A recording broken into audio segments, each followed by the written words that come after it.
కేంద్ర బడ్జెట్లో బీహార్కు పెద్ద ఎత్తున నిధుల కేటాయింపుపై హర్షం వ్యక్తం చేశారు సీఎం నితీష్ కుమార్. బీహార్కు ప్రత్యేక హోదా ఇవ్వాలని కేంద్రాన్ని పదే పదే కోరామన్నారు.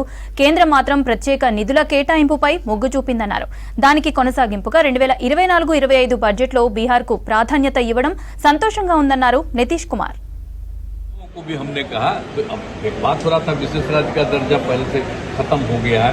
हम लोगों ने ही कह दिया कि विशेष राज्य का दर्जा दीजिए या विशेष अधिकार के लिए मदद दीजिए। यहाँ के लिए जो जरूरत है बिहार के लिए, क्योंकि बिहार को भी आगे बढ़ना है तो बहुत कुछ किया है। आप जानते ही कैसे बुरा हाल था बजट का। जब हम लोग 5 से शुरू किए हैं, नवंबर 5 में, तो जो इतना काम करते हुए अब जहाँ देखिए ना कितना जगह पर जाने का रास्ता बना है कि हम लोगों को जो हम लोग इतना काम कर रहे हैं तो उसमें अगर केंद्र से बहुत सारे चीज़ों में और ज़्यादा अतिरिक्त मदद मिलेगा तो फायदा होगा सभी को।